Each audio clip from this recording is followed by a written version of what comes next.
up for Abdullah Al-Qassab. And I'm sorry, before you start, he will also be doing face reading. Face reading. For some of you, and the money is going to go for charity. It's going to cost you 20 dirhams to face read you. Face reading basically tells you the darkest, deepest secrets, fear that you have. Again, I'm not going to give advices how to deal with them. That's up to you to do. This is why we have something called niche for you to fulfill. But we will read your face. Honestly, yesterday in Wafi, I made a girl cry. I'm sorry. So if you have the guts to know yourself, I'll be there. If you don't, no, you know, you're bad in sounds. I'm not going to read you. He was a sound engineer in the TEDx Al-Ain. I'm sorry, I have a bad habit of emptying my pockets before I talk. And I talk way too fast. So if I do talk way too fast, flash a camera, I'll take into the radar, I'll stop.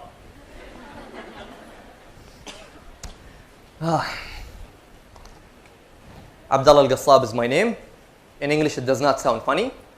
Because Abdullah Al-Qassab in English is servant of God, the butcher. I do not translate my name as an Arab in foreign countries, not to get in trouble. When they once asked me in Italy what your name means, I said it means walnuts. Why did they call you walnuts? I was like, I don't know, my dad loves nuts, I don't know. And I said, what does your name is? Scopa casa. I was like, what does scopa casa mean? It's scopa casa, it's to deliver. I said, so okay, he can deliver my nuts. It's okay, I'm fine.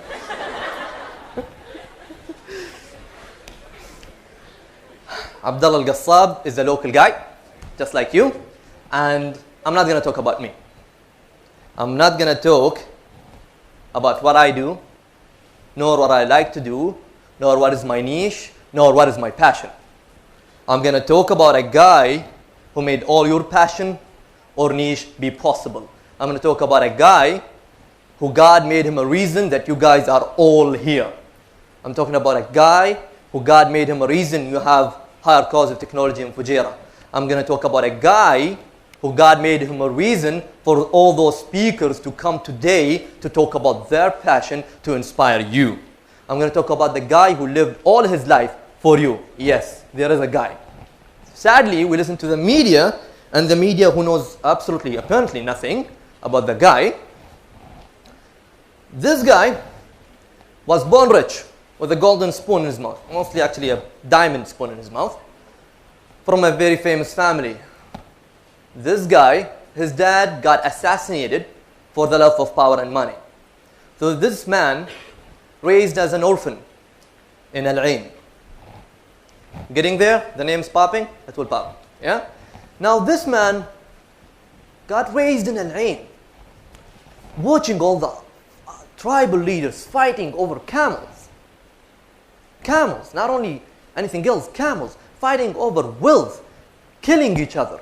And they had tribes famous for being killers on the high, attacking other tribes.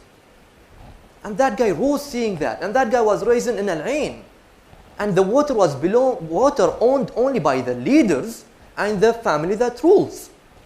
So the other people did not have much water in that country, in Al-Ain. And then that guy became the prince of Al-Ain. He became the governor, presenter. This guy's name, can anybody guess the guy's name? Bless you all, Sheikh Zayed.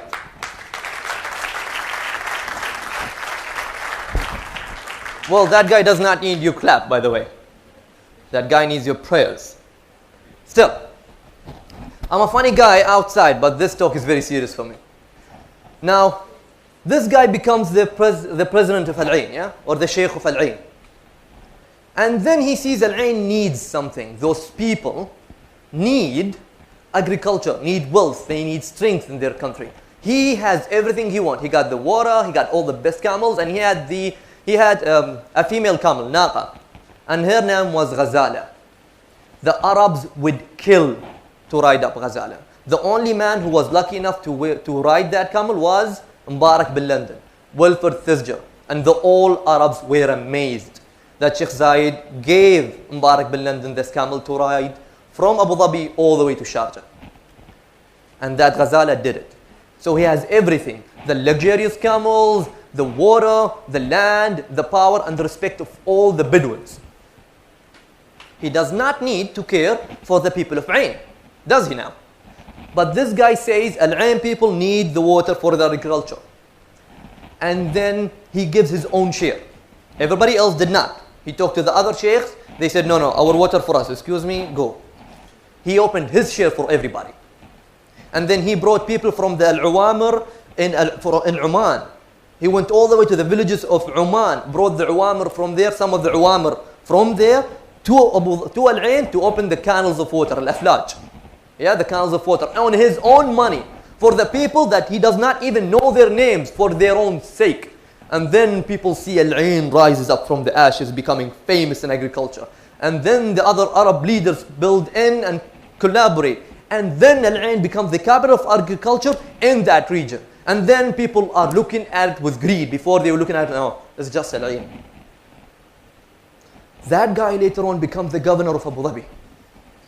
Now this guy, this man, has 90% of the fuel, 80% of the land.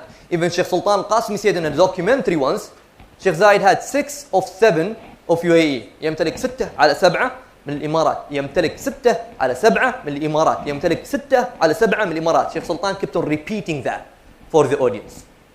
6 out of 7 of UAE is Abu Dhabi.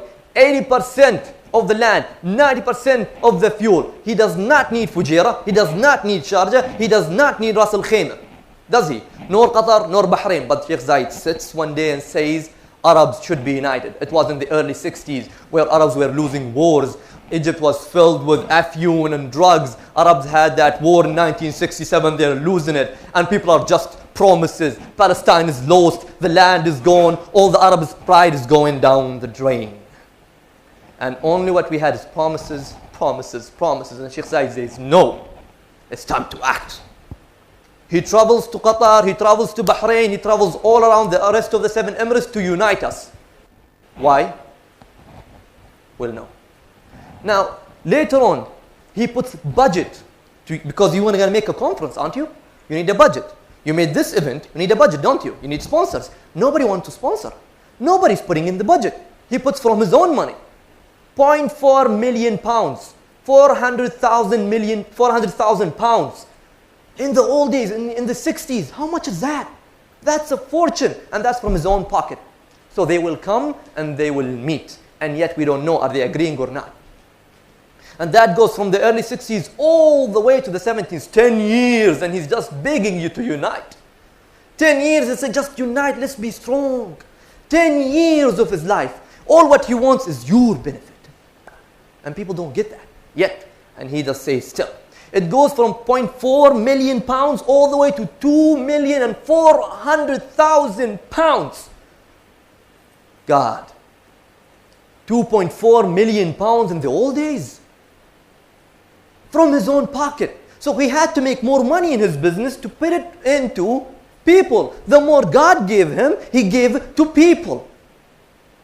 He never stopped. To the point that his consultants, who were mostly Arabs by the way at that time, from the tribal leaders who believed in what he said, they reached to the point that said, Sheikh Zayed, please, there is no hope, stop. They reached to the point when they said, stop. Everybody here is not honest about their unity, stop. Don't kill yourself for them if they don't want it. And he said, no, I will. Everything I say is documented. There is a book that sells that, by the way.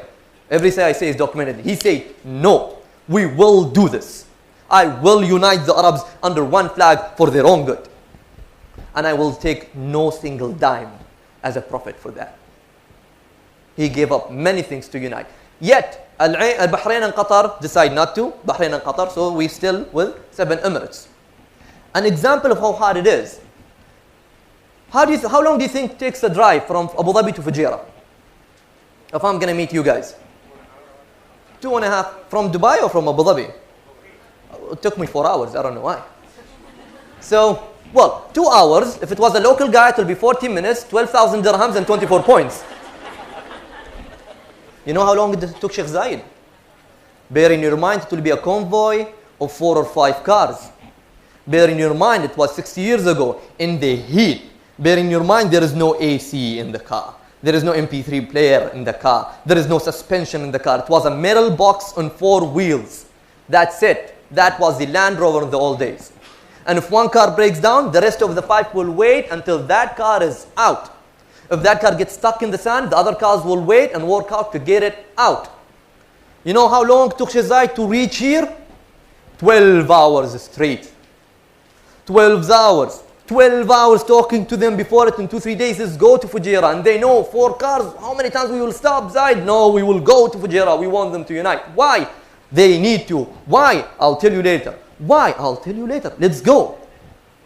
And I will make them an offer they cannot refuse. Why? They will know later on, and I will tell you why later on. So he gets in his Land Rover with all his companions, and they drive to Fujairah, and they stop God knows how many times. It took him 12 hours straight. He reaches here. He's feverish. He cannot even stand.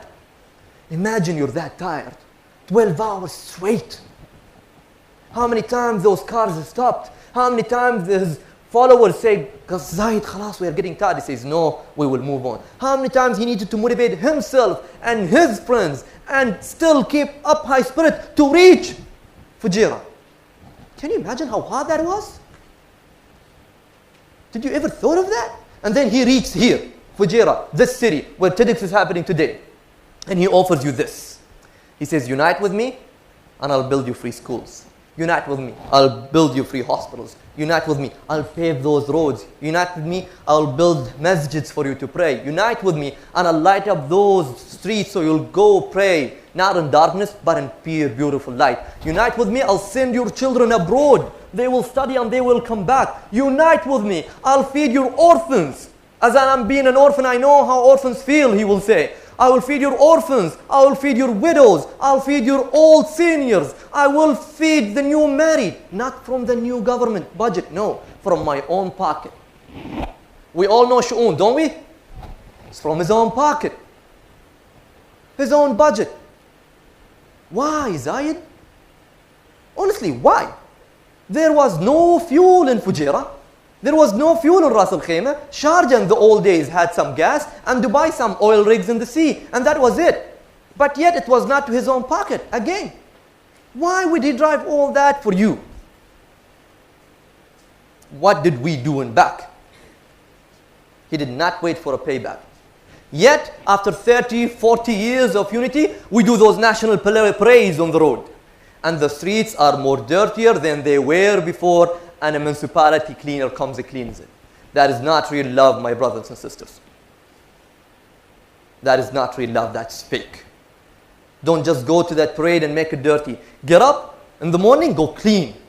I did not make it dirty. Well, Sheikh Zayed did not build the country for himself, he built it for you. Go and clean. Show him real love.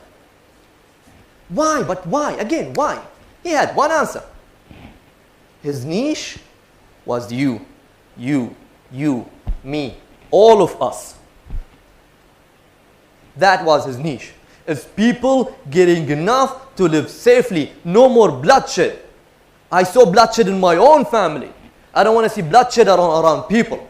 And if unity was not here, a lot of us will not be existed because our fathers and ancestors died in a battle over a camel or this big land.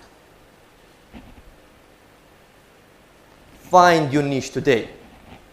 Get passionate about it. You better be if you have a niche. And then do that. And then pay back for the country through that. Because this is what Zayed did. His niche was you. And I think this is an idea worth spreading. Thank you so much.